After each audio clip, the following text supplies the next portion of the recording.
உண்ணத்தை விட்டாதே அம்மை உயிரினும் முளையினில் உயர்வின்னும் பால் வண்ணமுற வைத்தனக்கே என்றன் வாயினீர் கொண்டூட்டுமோர் வன்மையுடையாள் கண்ணனினும் பெயருடையாள் என்னை கட்டி நிறைவான் என்னுந்தன் கையில் அணைத்து மன்னன் என்னுந்தன் மடியில் வைத்தே பல மாயமுறும் கதை சொல்லி மனங்களிப்பாள்.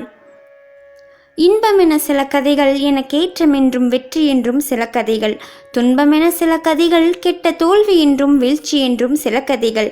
என் பருவம் என்றன் விருப்பம் எனும் இவற்றிற்கிணங்க என் உள்ளம் அறிந்தே அன்போடு அவள் சொல்லி வருவாள். அதில் அற்புதமுண்டாய் பரவசமடைவேன். விந்தை விந்தையாக எனக்கே பல விதவித தோற்றங்கள் காட்டுவிப்பாள். சந்திரன் என்றொரு பொம்மை அதில் தன்னமுதம் போல ஒளி பறந்தொழுகும். மந்தை மந்தையாக மேகம் பல வண்ணமுறும் பொம்மை அது மழை பொழியும். முந்த ஒரு சூரியன் உண்டு அதன் முகத்தொளி கூறுவதற்கோர் மொழியில்லையே. வானத்து மீன்களுண்டு சிறு மணிகளைப் போல் மின்னி நிறைந்திருக்கும்.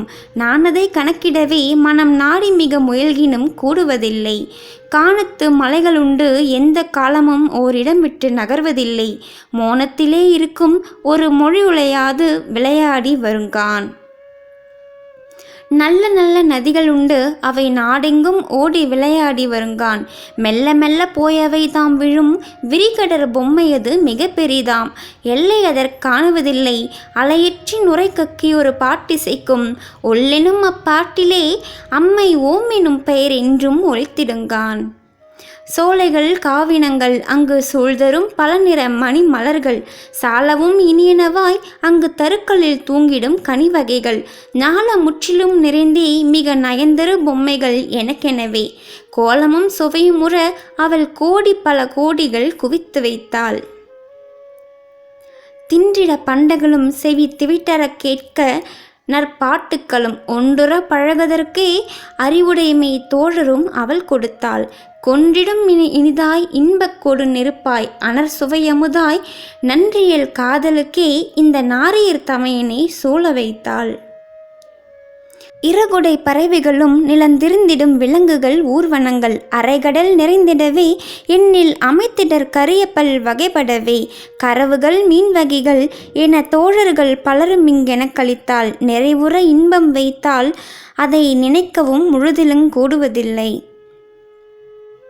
சாத்திரங்கோடி வைத்தால் அவை தம்மினும் உயர்ந்ததோர் ஞானம் வைத்தாள்.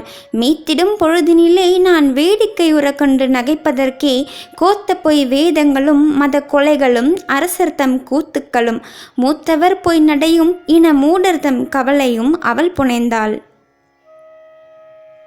வேண்டிய கொடுத்திடுவாள் அவை விரும்பும் முன் கொடுத்திட விரைந்திடுவாள். ஆண்டருள் புரிந்திடுவாள் அண்ணன் அர்ஜுனன் போலனை ஆக்கிடுவாள். யாண்டும் மெக்காலத்திலும் அவள் இன்னருள் பாடு நற்றொழில் புரிவேன். நீண்டதோர் புகழ் வாழ்வும் பிற நிகரரு பெருமையும் அவள் கொடுப்பாள். இந்த பாடல் விளக்கம் சுருக்கமாக பார்க்கலாம். இந்த பாடலில் பாரதி கண்ணனை தன்னுடைய தாயாக பாவிச்சு எழுதியிருப்பாங்க. எப்படி ஒரு தாய் குழந்தைக்கு ஒவ்வொரு பொருட்களையும் காமிச்சு கதை சொல்வாங்களோ அந்த மாதிரி கண்ணன் எனும் தாய் பாரதிக்கு இந்த நிலாவையும் சூரியனையும் மலை கடல் வானம் நட்சத்திரம் எல்லாத்தையுமே ஒரு பொம்மை அப்படின்னு சொல்லி அதோடைய தன்மைகளை விளக்கி ஒரு விதவிதமான கதைகளாக சொல்லியிருப்பாங்க. அது மட்டும் இல்லாமல் இந்த பறவைகள் விலங்குகள் ஊர்வனங்கள் மீன் வகைகள் எல்லாமே இந்த தாய் எனக்கு கொடுத்த தோழர்கள் அப்படின்னு சொல்லி பாரதியார் சொல்லியிருக்காங்க. இது மட்டும் இல்லாமல் கேட்கறக்கு நல்ல பாட்டு நல்ல அறிவுடைய மெய் தோழர்கள் கொடுத்துருக்காங்க. நான் காதலிக்க என்னை சுற்றி அழகான பெண்களை கொடுத்துருக்காங்க அப்படின்னு சொல்லி பாரதியார் சொல்லியிருக்காங்க. இது மட்டும் இல்லாமல் ஞானத்தையும் கொடுத்துருக்காங்க. அதோடு சேர்த்து நான் வேடிக்கையாக சிரிக்கிறதுக்கு இந்த அரசர்களுடைய கூத்தும் மத பொய்களும் இனவெறி மூடர்களும் இவங்களையும் இந்த சமுதாயத்தில் இருக்காங்க. அவங்களையும் நான் பார்த்துட்ருக்கேன். அவங்களையும் இந்த கண்ணன்கிற தாய் தான் கொடுத்துருக்கிறார் அப்படின்னு சொல்கிறாங்க. மேலும் இவரை அர்ஜுனன் போல் ஒரு வீரனாக இவரை மாற்றுவாங்க அப்படின்னும் அந்த தாயுடைய புகழை நான் என்றைக்குமே பாடுவேன். அதனால் எனக்கு என்றைக்குமே இழக்காத ஒரு பெருமையை அவள் கொடுப்பாள் அப்படின்னு இந்த பாடலில் நிறைவு பெற செஞ்சுருக்கிறாரு. இந்த பாடல் உங்களுக்கு பிடிச்சிருந்ததுன்னா லைக் பண்ணுங்கள், கமெண்ட் பண்ணுங்கள், சப்ஸ்கிரைப் பண்ணுங்கள். மீண்டும் அடுத்த பதிவில் சந்திக்கலாம்.